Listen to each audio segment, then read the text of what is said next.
welcome to Kids Kitchen. இன்னைக்கு நம்ம Kids Kitchen தான் எப்படி முட்டை பிரியாணி பண்றதுன்னு பார்க்கலாம்.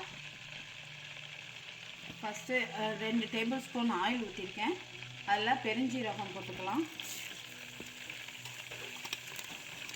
அப்புறம் வாசனைக்காக ஏலக்காய், கிராம்பு, பட்டை இதுகளெல்லாம் போட்டு இலையெல்லாம் போட்டு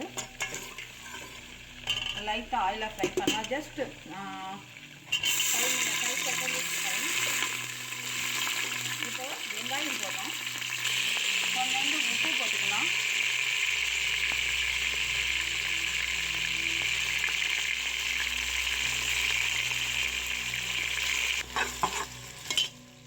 இப்போ ஜிஞ்சர் கார்லிக் பேஸ்ட் ஒரு 2 ஸ்பூன் போட்டுக்கலாம்.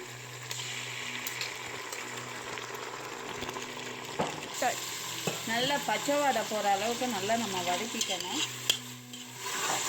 இது கூட கொஞ்சம் சில்லி,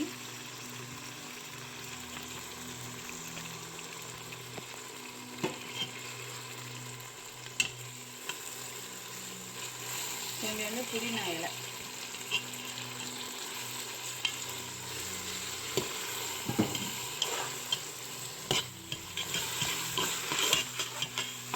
போட்டு நல்லா வதக்கணும்.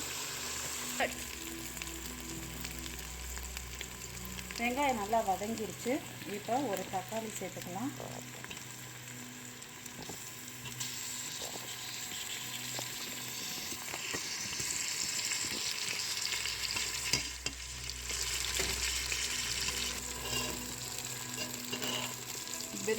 பிரியாணி பவுடர் சேர்த்துக்கிறேன்.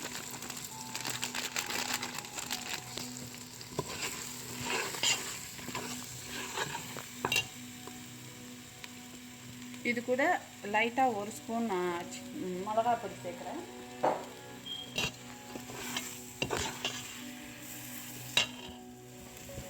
அரை கப் தயிர்.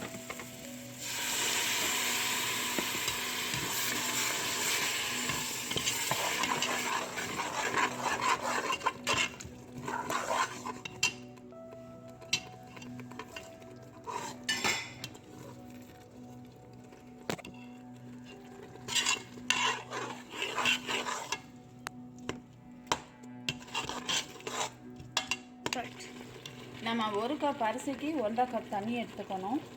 ஸோ நான் அரிசியை ஒரு 15 மினிட்ஸ் நம்ம ஊற வைக்கணும். அதுக்கப்புறம் நம்ம சேர்த்துக்கலாம். இன்றைக்கி நான் 6 கப் அரிசி எடுத்திருக்கேன். அதுக்கு 9 கப் தண்ணி ஊற்றுறேன்.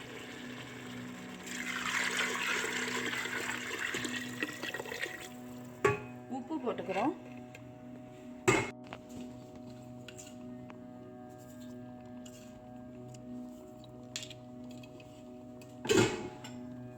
ஸோ இப்போ நல்லா மிக்ஸ் பண்ணி கொஞ்சம் நேரம் கொதிக்க விடலாம். கொதிச்சதுக்கப்புறம் நம்ம அரிசி போடலாம். நீங்கள் உரப்பு போய் இப்போ செக் பண்ணிக்கோங்க. பத்தலைன்னா நீங்கள் சேர்த்துக்கோங்க. ஸ்பைசி சாப்பிட்ற ஆளாக இருந்தால் எக்ஸ்ட்ரா மிளகாப்பொடி சேர்த்துக்கோங்க. மிளகாப்பொடி கொஞ்சம் மல்லிப்பொடியும். எங்களுக்கு இது போதும். எங்களுக்கு இந்த ஸ்பைசி கரெக்டாக இருக்குது. உங்களுக்கு ஸ்பைசி வேணும்னா எக்ஸ்ட்ரா ஆட் பண்ணுங்கள். இல்லை ஸ்பைசி வேண்டாம், இந்த இது ஓகேனா அப்படியே விட்டுடுங்க. இது பிரியாணி ரெடி ஆனதுக்கப்புறம் ரொம்ப நல்லாயிருக்கும். நல்லா தண்ணி கொதிச்சிருச்சு. இப்போ நம்ம அரிசியை போடலாம்.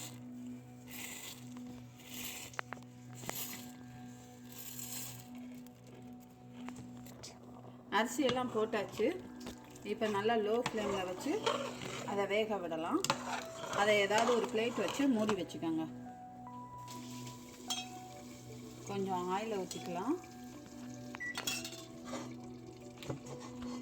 ஆயிலை ஃபுல்லாக ஸ்ப்ரெட் பண்ணிட்டேன்.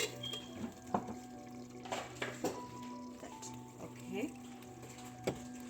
இப்போது 1/2 ஸ்பூன் மிளகாப்பொடி,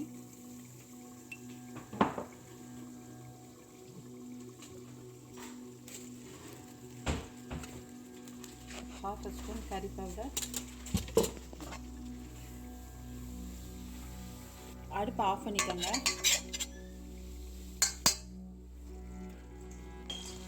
ஒவ்வொரு எக்கையும் 3 கட் பண்ணி நான் இந்த மாதிரி போட்டிருக்கேன். அப்போ தான் உள்ள ஸ்பைசஸ்லாம் நல்லா போய் சேரும். இதை இப்போ லைட்டாக நம்ம கேர்ஃபுல்லாக திருப்பி போடலாம்.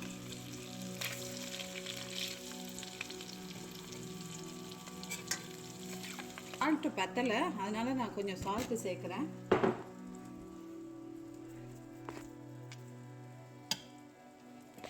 நீங்களும் செக் பண்ணிக்கோங்க. செக் பண்ணிவிட்டு அப்படியே கீ சேர்த்துக்கலாம்.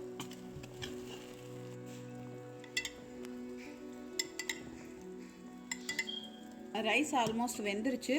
ஒரு 5 மினிட்ஸ் ரொம்ப கம்மியான ஃப்ளேமில், லோ ஃப்ளேமில் வச்சு ஒரு 5 மினிட்ஸ் கழித்து வந்து செக் பண்ணலாம். இப்போ ரெடி ஆயிடுச்சு. இதோட நம்ம ஏற்கனவே ஆயிலில் ஃப்ரை பண்ணி வச்ச எக்கையும் போட்டுடலாம்.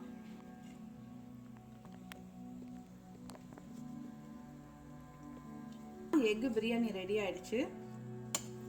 ஸோ இனிமேல் சர்வ் பண்ணலாம். 2 ரெட் கலர் ஆனியனை வந்து சின்ன சின்ன பீசஸாக கட் பண்ணியிருக்கேன். அது கூட மின்ட் எடுத்திருக்கேன், புதினா அதையும் குட்டி குட்டியாக பிச்சு போட்டிருக்கேன். அது கூட மிளகா குட்டி குட்டியாக நறுக்கியிருக்கேன். இப்போ அதில் நம்ம உப்பை போட்டு மிக்ஸ் பண்ண போகிறோம். நம்ம பிரியாணி சூப்பராக பண்ணிட்டோம். இப்போ வந்து நம்ம அதை சைடிஷ் பண்ணுறோம், தயிர் பச்சடி. இப்போ நம்ம சால்ட்டு போட்டு நல்லா மிக்ஸ் பண்ணிக்கலாம்.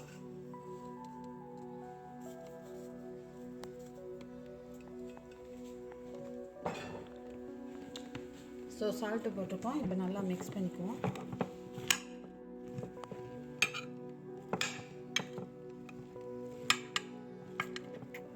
வெங்காயம் ரொம்ப நல்லது, குளிர்ச்சி.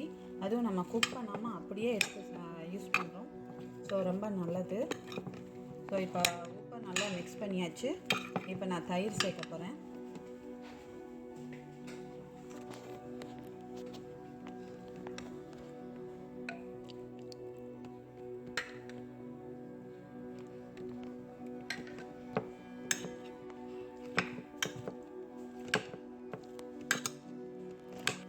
ஸோ இப்போ நல்லா மிக்ஸ் பண்ணியாச்சு, அவ்வளோதான்.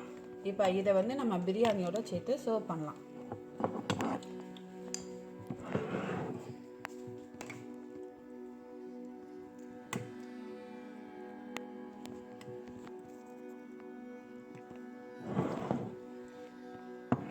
ஸோ இப்போ ரொம்ப டேஸ்டியாக எக்கு பிரியாணியும் தயிர் பச்சடியும் ரெடி பண்ணிட்டோம். நீங்களும் வீட்டில் ட்ரை பண்ணி பாருங்கள்.